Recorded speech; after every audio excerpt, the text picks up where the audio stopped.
السلام عليكم، مرحبا بكم في الفيديو تاع نهار اليوم. ان شاء الله راح نديرو هذه الفطائر المحشيه بحشوه بنينه بزاف وبعجينه راح تكون بزاف خفيفه. اذا تابعوا معايا الفيديو حتى الاخير باش تكتشفوا هذه الطريقه. واذا عجبكم الفيديو تاع نهار اليوم ما تنساوش تضغطوا على زر اللايك، وايضا تشتركوا في القناه اللي مازال ما اشتركش وتفعلوا الجرس. نبدأ على بركة الله في تحضير العجينة. نحتاج إلى كوب من الحليب الدافئ يعادل 220 مليلتر، وكذلك ملعقة كبيرة من السكر وملعقة كبيرة من خميرة الخبز. نخلط الخليط جيدا، ونحتاج كذلك إلى بيضتان. نفصل البيض عن الصفار بهذه الطريقة.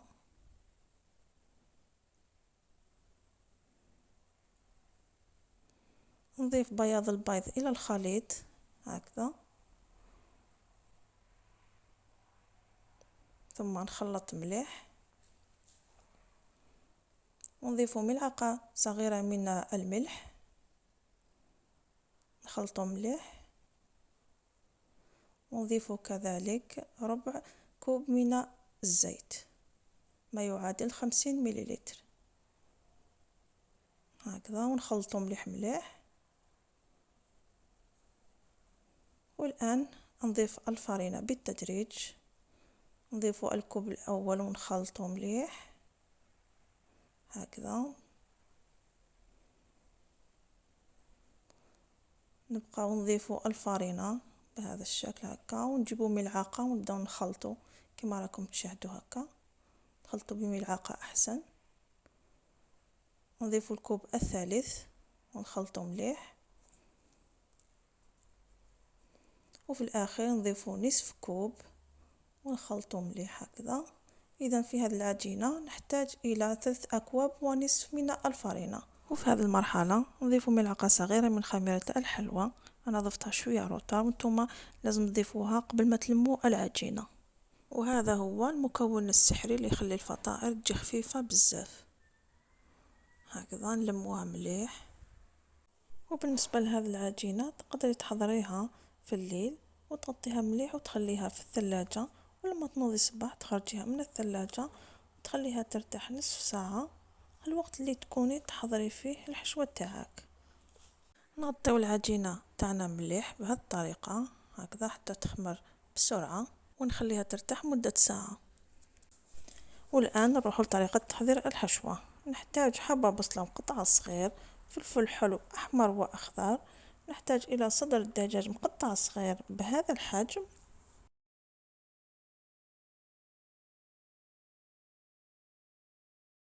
ونحتاج كذلك إلى ملعقة صغيرة من الملح والفلفل الأسود والتوابل الخاصة بالدجاج، ومعدنوس مقطع صغير والثوم مبشور.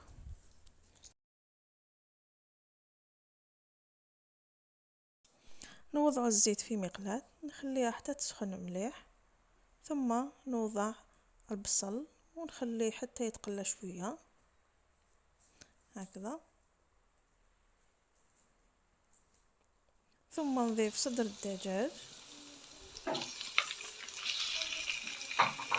ونقلبه شوية كما راكم تشاهدوا هكا. ثم نضيف الفلفل الحلو الأحمر والأخضر،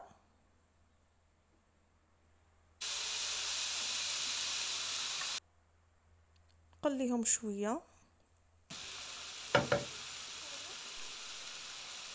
وبعدها نضيف الثوم المبشور.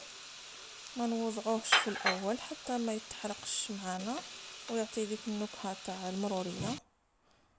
نقليو المكونات مليح، وبعد ما يذبل الفلفل الحلو نضيف حبة طماطم مبشورة أو مقطعة صغير ونخلط. ثم نضيف المعدنوس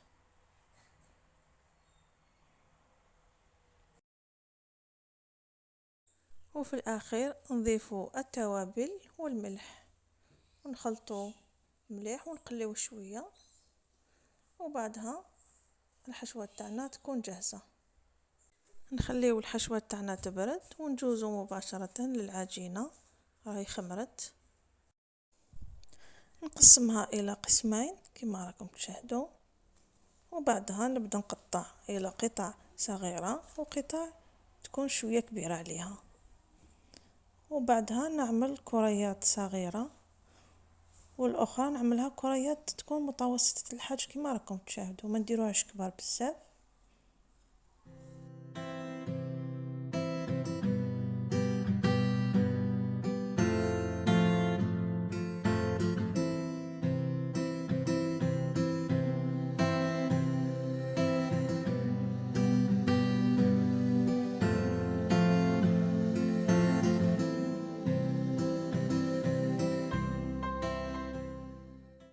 والآن بالنسبة للكريات اللي تكون كبيرة نحلوها بالحلال بهذا الشكل، تكون الشكل على شكل دائري.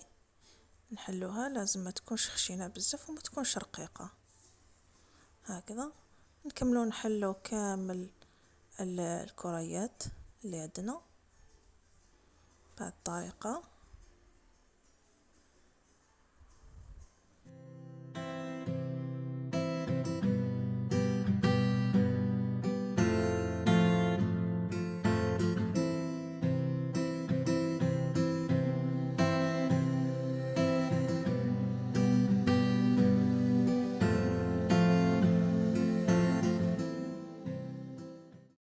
أما بالنسبة للكريات الصغيرة نديرو حربوش كما راكم تلاحظوا، وبعدها نحلوه بالحلال بالشكل طولي كما راكم تشاهدوا هكذا.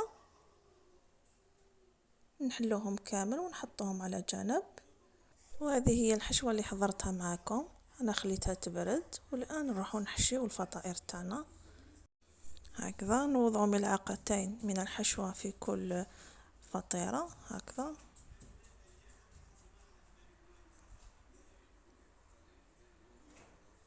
والآن ندهنو أطراف تاع العجينة بشوية تاع الماء هكذا بأطراف الأصابع فقط حتى تلصق معنا العجينة وما تتفتحش. ونغلق الفطائر تاعنا بهذا الشكل، شاهدوا معايا.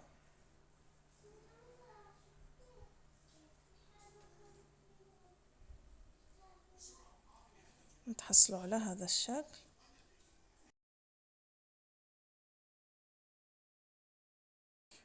أما بالنسبة للكريات اللي كنا فتحناهم بشكل طولي، نجيبوا الموس ونقطعوهم بهذا الشكل على الحواف كما راكم تشاهدوا هكذا مع الأطراف فقط هكذا، ونزيد نقطعوها في الوسط.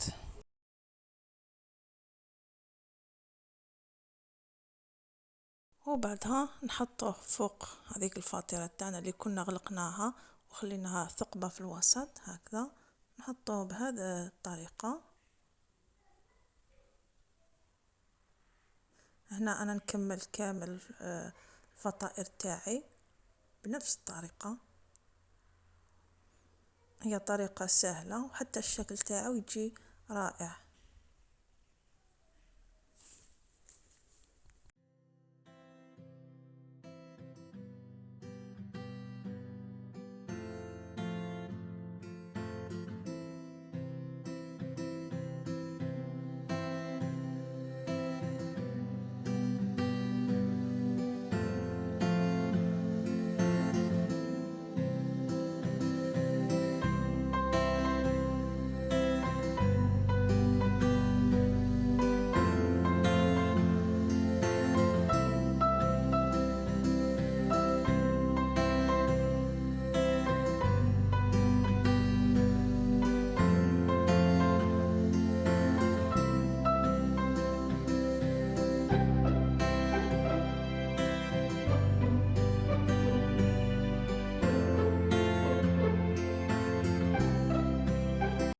أما الآن ندهن الفطائر بصفار البيض، واللي ما يحبش رائحة البيض يزيد لهذاك الصفار ملعقة من الخل.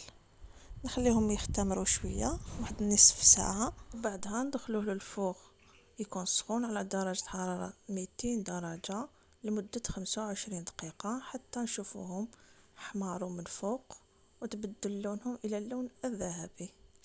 وهذو هما الفطائر بعد ما طابوا خذاو هذاك اللون الذهبي اللي شهي، خرجوا ما شاء الله في الذوق بزاف بنان. نتمنى تجربوهم، اكيد راح يعجبوكم خاصة بهذه الحشوة. واكتبوا لي آراءكم في التعليقات، وما تنساوش اضغطوا على زر اللايك، واللي مازال ما اشتركش نقولهم مرحبا بكم، اشتركوا وفعلوا الجرس حتى يوصلكم كل جديد.